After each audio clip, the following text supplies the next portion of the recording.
Okay, hello everybody and welcome back to the channel. I'll get a bit more central. Right, okay, yeah, I've got a shortage video for you today. Last weekend, July 16th and 17th, Gateshead Stadium played host to the Northeast Retro Gaming event. Basically, it's an event for people who like old arcade machines, old consoles, pinball machines, and there are a lot of retro gaming dealers there, which is the main thing that interests me, quite honestly. And I decided that I was going to pick up a few shmups because it's a good opportunity to find a lot, all in one place. Now, knowing the price of retro games are going up and up, I thought I would play it smart. So I dug out a few bits and pieces I knew were worth a few quid, but they weren't. It was non-shmup material, which I can do without, quite honestly. And I took it along with the idea of doing a trade, which I did. I got I think it was about 330 quid for the items in trade, which is just as well because some of the stuff now is pretty eye-watering, quite frankly. I've left the price on all of these that I traded just to give you an idea of what you're in, what you let yourself in for if you're into retro gaming these days and you want to go somewhere and buy some. But anyway, as I say, this chap I dealt with, I know he's a very fair dealer, so his prices are not mad, although they might seem so when I show them to you. So yeah, basically I think I picked up half a dozen games off his. Now I've got a liking for PC Engine games, and I've got a lot of CD-ROM games, so I thought I would try and concentrate on the little U cards, and there's lots of shmups on the PC Engine on U cards. And the first one I picked up was Violent Soldier. Now this is quite an obscure game compared, with the likes of your Gunheads and R-Types and stuff like that. But it's one that's crept up in value because it's a bit more niche than a lot of the shmups you get on the engine. As you can see, the price there, 110.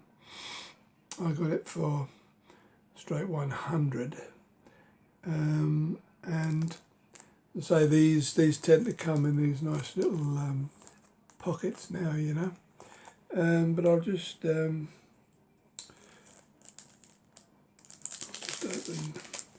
this one up. For any of you not aware of PC Engine shmups, basically they come in these little jewel cases with some information on the back, and then inside you have your little booklet there, all in Japanese, which also serves as the cover.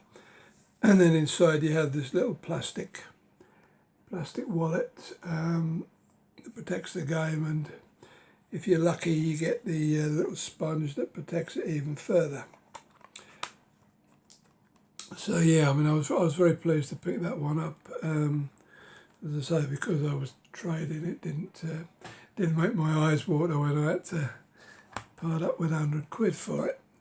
Now, even more niche as a shmup is W-Ring, the double rings, or it's also known. Now, as you can see the price on there, it's 120. There again, in my trade, he let me have it for 100. So, you know, I'd say 30 quid on just those two alone. This is one of the more obscure shooters on the machine, so less of them made, I would imagine, and therefore the prices shot up. I was a bit surprised, to be quite honest, at the price of some of these, but you know, them's the breaks. You know, you just have to take it. As I say, the guy I dealt with, he's not he's not a shark. He doesn't charge ridiculous prices. I've actually taken this one out of the pocket because the pocket was a bit tatty. But anyway, that is R-Type complete on CD for the PC Engine. You would need a PC Engine Turbo Duo or a engine with a separate CD player, which you can get. This was 65, so not so bad.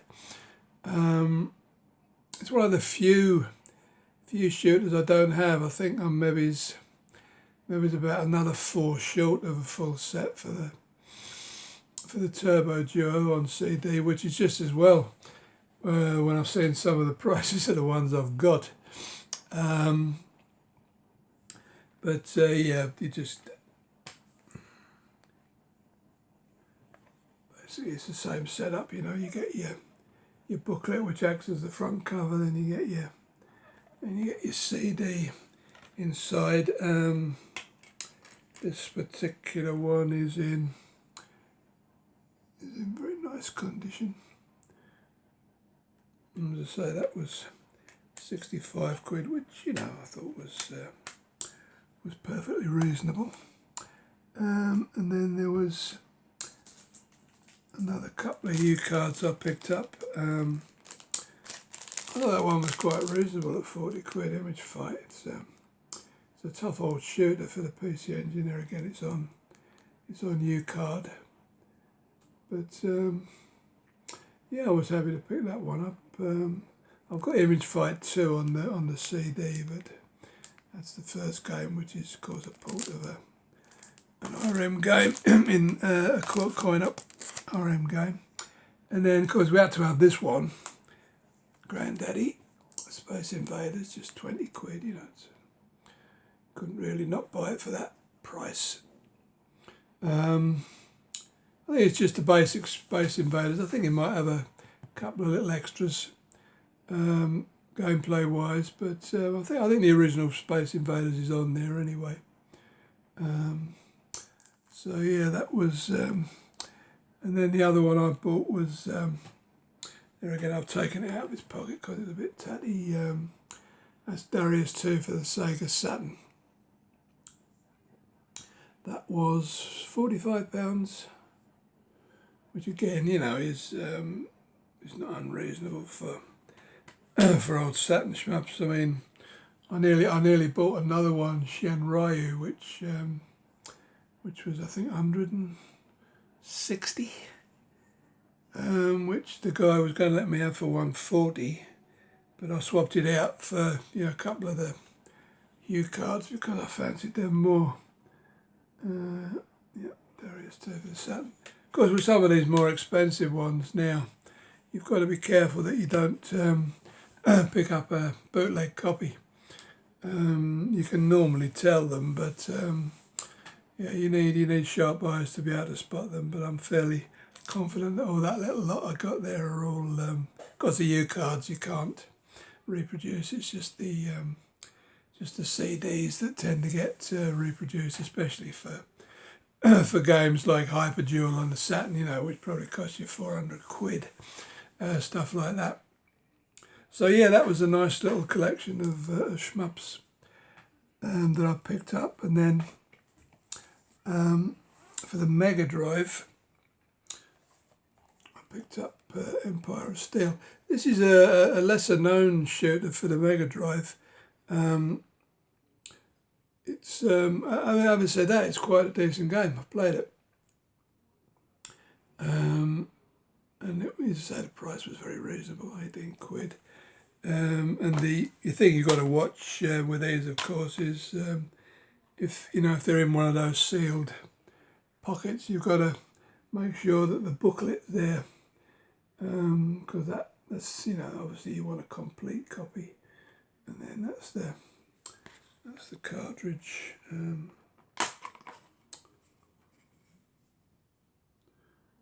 Your basic Mega Drive cartridge. They slide back into the box. But yeah, as I say, you want, if you're ever buying any Mega Drive games that are sealed or anything in pockets, you want to, I mean, if they're sealed new, obviously it'll be there, but if they're sealed in one of them pockets I showed you, you want to make sure that the booklet is there, because in many cases they are not. This was an interesting one.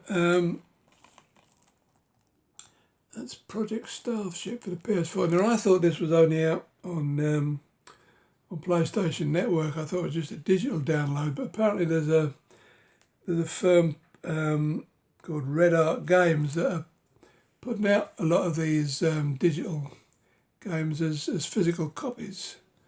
I was fairly fortunate with this one. The guy didn't have a price on it. I'd already bought something off him, and he just said, "I'll give us 20 quid." I've looked online, and it's at least 40. Simply because you have to order them from France, I think it is. These Red Arc Games are based, and this is a sealed copy, a genuinely sealed copy. You can see the band around it. Yeah, as I say, this goes for 40 quid or more on eBay, so for 20 quid I was quite happy with. There's a few screenshots. It's a vertical scroller, but it covers the whole screen.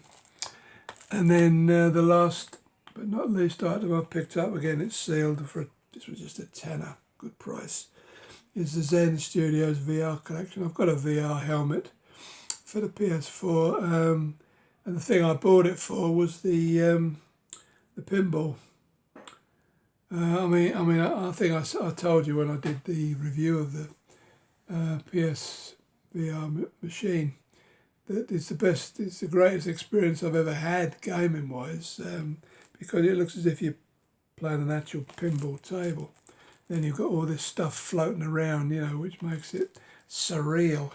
So there's some other Zen Studios games on there, but Pinball FX2 is the one I bought this for. I mean, I already have digital copies, but it's always nice to have the physical, and again that is sealed with the PlayStation band round, so it's a genuine item. And I thought for a tenner that was a very reasonable buy.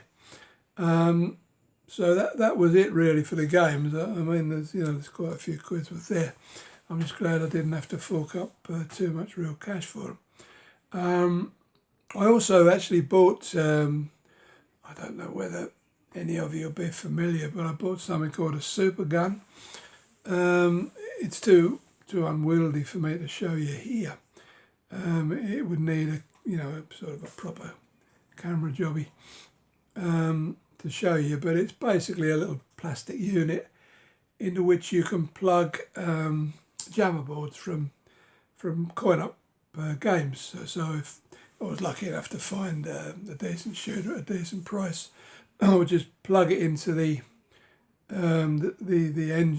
super gun, and it would play on a television as it would on a monitor in the arcades. It cost me 90 quid, and you get the fairly big power pack comes with it, but also there was a board plugged in that came with the deal that has, I think it was 107 games built in. Most of these seem to be Neo Geo games, and I've got a feeling they'll just be the MAME ports. But having said that, MAME does proper. MAME is the retro emulator on PC. MAME does proper arcade stuff. As you play it on MAME, it's as you would play it in the arcades. So, you know, whether or not it is that, I don't know, but, you know, it's a nice thing to have. I just bought it really on the off chance I might buy some jammer boards at some point. So yeah, that was my little pickups at NERG. I was going to do a video of the event, but it was hot, and I spent a lot of time looking around the machines and the dealers, and in the end I decided against it. But if you want to see a NERG, I've got one up.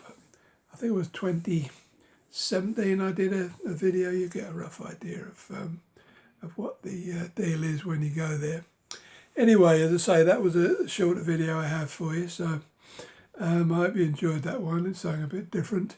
And don't forget to keep subscribing, keep watching, and share the videos wherever possible. It helps me get some decent figures, or better figures, viewing figures. And I will see you very shortly. Bye-bye now.